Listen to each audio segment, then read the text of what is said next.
Jeffrey एप्स्टाइन का एक email मिला हुआ है और उस ईमेल में प्रधानमंत्री नरेंद्र मोदी का जिक्र है। अनिल अंबानी का भी इसमें जिक्र है और कई बार इस बात का जिक्र है कि दरअसल कहीं ना कहीं वो भारत सरकार के एक अनऑफिशियल रिप्रेजेंटेटिव के तौर पर ट्रंप एडमिनिस्ट्रेशन के साथ। लेकिन मुझे लगता है कांग्रेस पार्टी के पास और विपक्ष के पास एक बड़ा हथियार तो लगी गया है। ये बेसिकली एक जिसे कहते हैं ना कि बाल यौन शोषण करने वाला शख्स है, पेडोफाइल जिसको हम कह सकते हैं। महिलाओं के बलात्कार के आरोप इसके ऊपर हैं। जिस भी शख्स का नाम एप्स्टाइन फाइल में आ रहा है वो व्यक्ति कहीं ना कहीं एक तरीके से घेरे में दिखाई पड़ता है। लेकिन मैंने कहा कि इस पूरे मसले में सिर्फ इतनी सी बात की जांच पड़ताल होनी चाहिए कि भाई क्या हमें एक ऐसे अपराधी की मदद लेने की जरूरत क्यों पड़ी। अगर एप्स्टाइन फाइल में अगर राहुल गांधी का नाम आया होता तो अब तक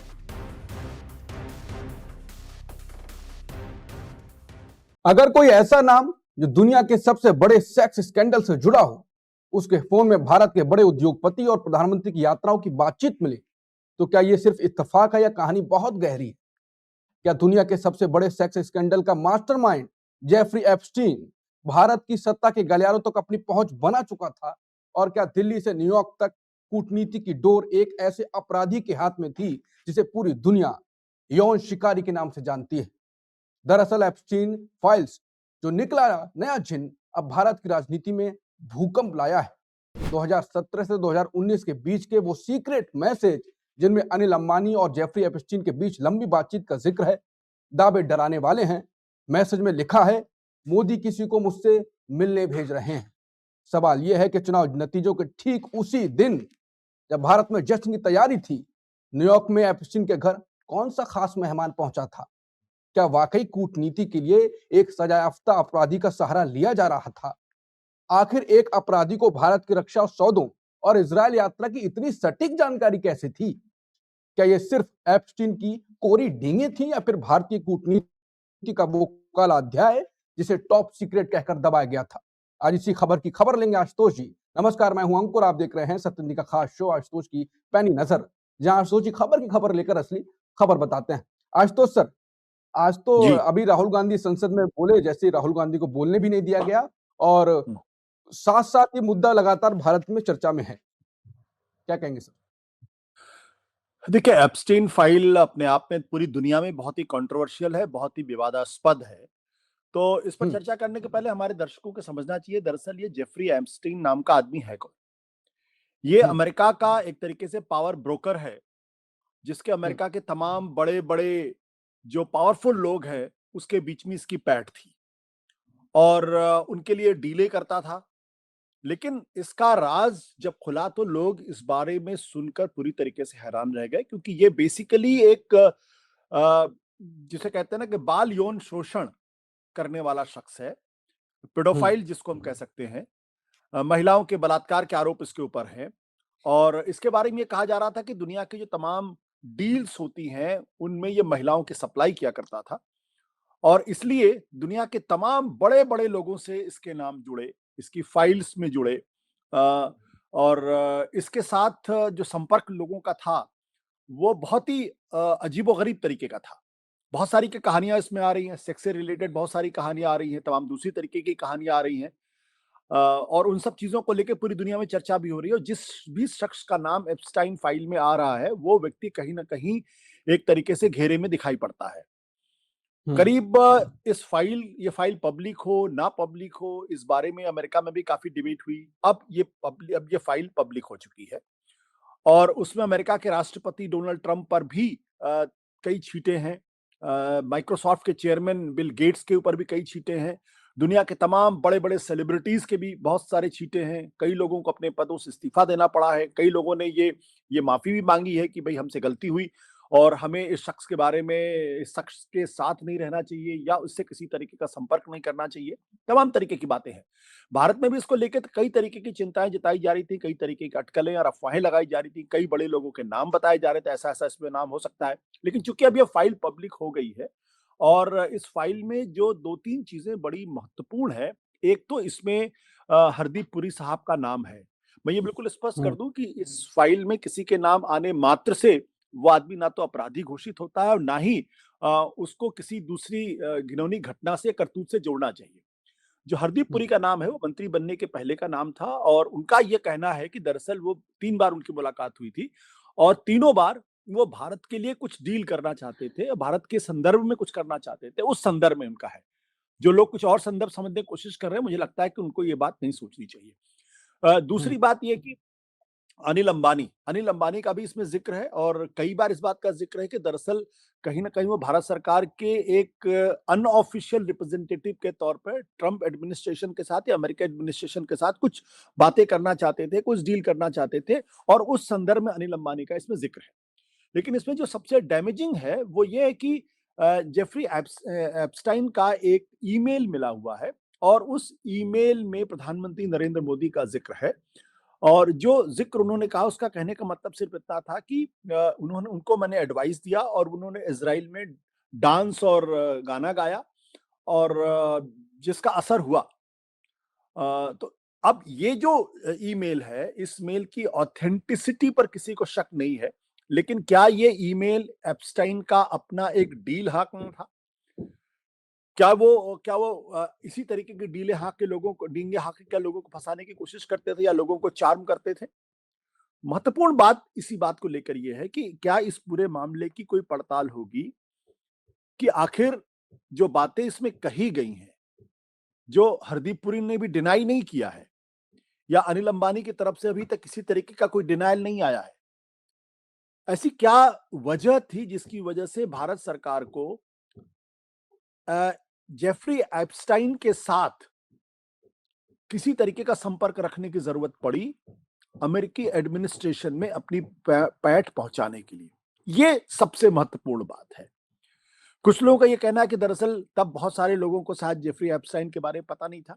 उनको मैं बता दूं कि 2008 में इस आदमी की करतूतें सामने आई थी और इस आदमी को सजा भी हुई थी और जेल भी हुआ था। और ये जो ईमेल सारी मिली हुई है 2017-2019 के आसपास की हैं, कुछ उसके पहले की भी हैं।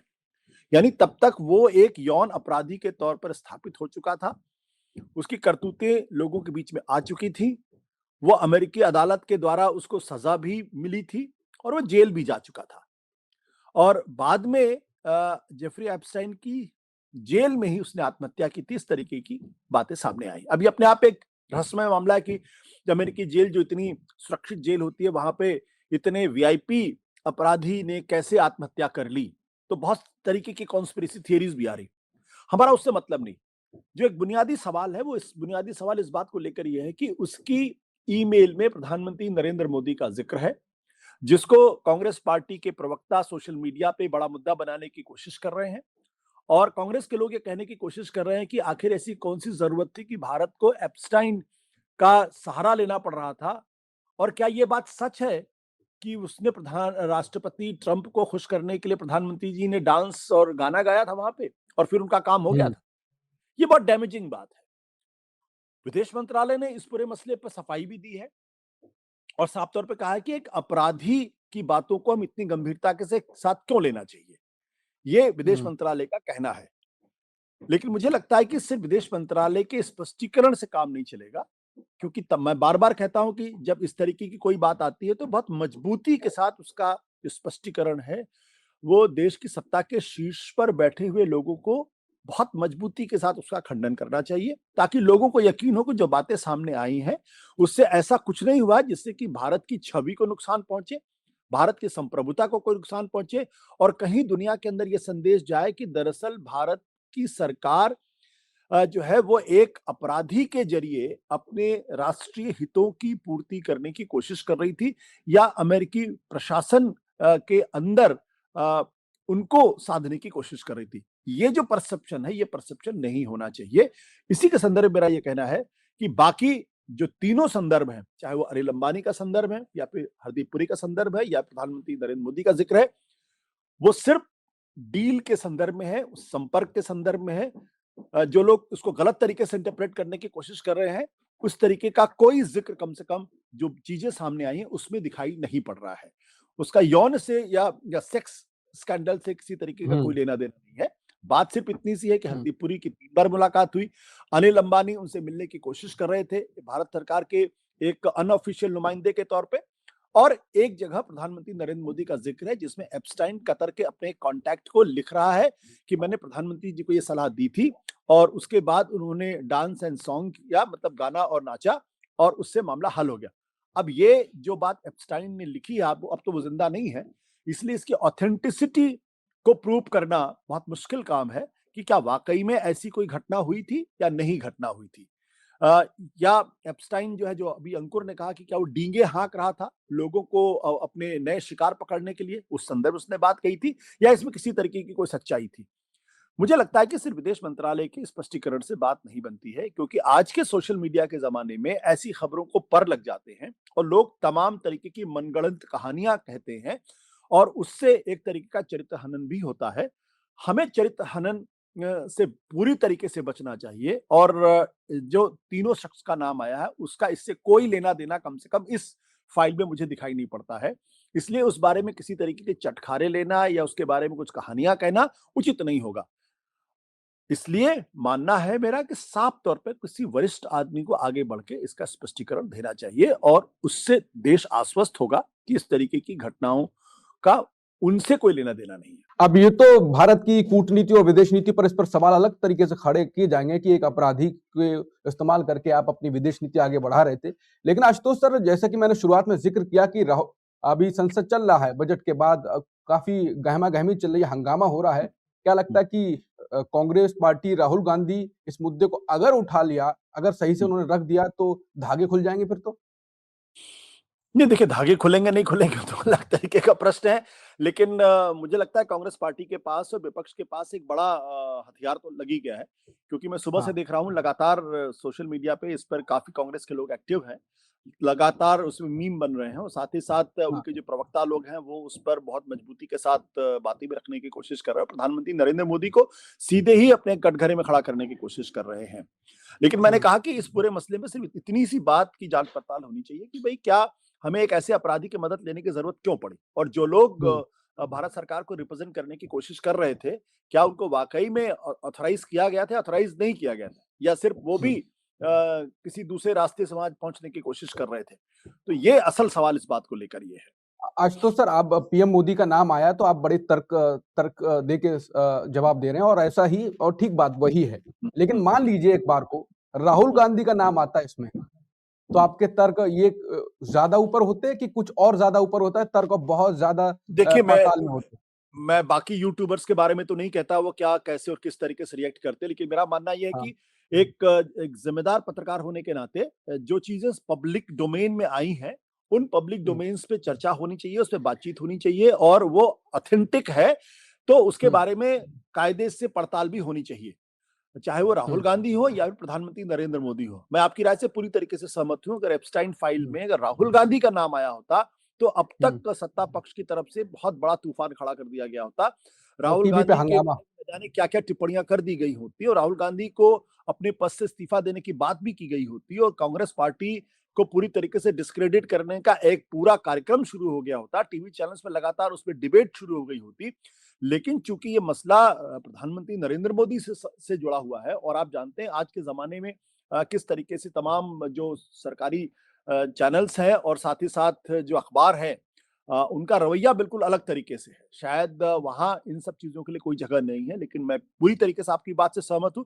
अगर राहुल गांधी का नाम कहीं इस तरीके से आया होता, तो अब तक वाक़ई में देश के अंदर तूफ़ान खड़ा हो गया होता और टीवी चैनल्स पर सुबह से लेके देर रात तक सिर्फ़ एक ही चर्चा होती और उस चर्चा में राहुल गांधी के बारे में न जाने क्या-क्या कह दिया जाता और कहा जाता। तो ये आपकी बात बिल्कुल सही है। अब प्रधानमंत्री नरेंद्र मोदी जी का ज़िक्र है, उसमें कितने लोग हिम्मत कर पाएँगे, कितने लोग इस खबर को आगे बढ़ा पाएँगे, कितने लोग इसकी पड़ताल करने की कोशिश कर लेंगे, वो एक अलग तरीके का प्रश्न है। मेरा साफ तौर पे मानना है कि मैंने भी देखा कि सोशल मीडिया पे बहुत सारे ऐसे यूट्यूबर्स हैं, जो लगातार इस हुँ। मसले पे चटखारे लेके बातें कर रहे हैं। पत्रकारिता का हुँ। काम चटखारे लेके बातें करना नहीं है। पत्रकारिता का काम अगर कोई चीज़ सामने आती है तो उसको जनता के सामने रखना है, उसको उसकी ईमानदारी से पड़ताल करना है और कोई ऐसी बात बढ़ा-चढ़ा के नहीं कहनी है जिससे कि जिसका कोई सिर-पैर ना हो। अगर आपके पास कोई जानकारी है तो ठीक है, उससे बातचीत होनी चाहिए। भाई प्रधानमंत्री जी का नाम क्यों आया? ये सवाल हुँ। महत्वपूर्ण है। इस पे चर्चा होनी चाहिए। लेकिन इसके अन्यत्र कुछ और अर्थ लगाए जाएँ तो मुझे लगता है वो बात ठीक नहीं कि मैंने 1-2 जगह ऐसी तस्वीरें भी देखी जिसपे खामखा कुछ गलत तरीके का निकालने की कोशिश की जा रही थी। प्रधानमंत्री जी के चरित्रहनन की कोशिश की जा रही थी। मुझे वो बात ठीक नहीं लगती है। एक पत्रकार होने के नाते मुझे ये बात ठीक नहीं लगती है। सोशल मीडिया पे वैसे बहुत सारी बातें चलती रहती है, उनको चलने दीजिए, उससे हमें कोई लेना-देना नहीं है। सत्य हिंदी ऐसी किसी चीज़ में यकीन भी नहीं करता है। बिल्कुल, अगर जैसा कि आशुतोष सर ने कहा कि अगर राहुल गांधी का नाम होता तो अभी तक चरित्र हनन तो हो चुका होता, लेकिन कांग्रेस यहाँ पर अच्छा काम ये कर रही है कि वो पीएम मोदी का पर आरोप तो लगा रही है, क्योंकि जो नाम निकला तो आरोप का बात तो उठा रही है, लेकिन बहुत तरीके से कि आपको एक अपराधी का जरूरत क्यों पड़ गई, जो आशुतोष जी भी कह रहे थे। कुल मिलाकर ये मुद्दा अभी गूंजेगा, इस पर चर्चा तो होगी। अभी देखते हैं कि संसद में उठेगा नहीं उठेगा, होगा तो फिर उसके बाद क्या होगा, हम आपके सामने लगातार लेकर आते रहेंगे। तब तक के लिए नमस्कार।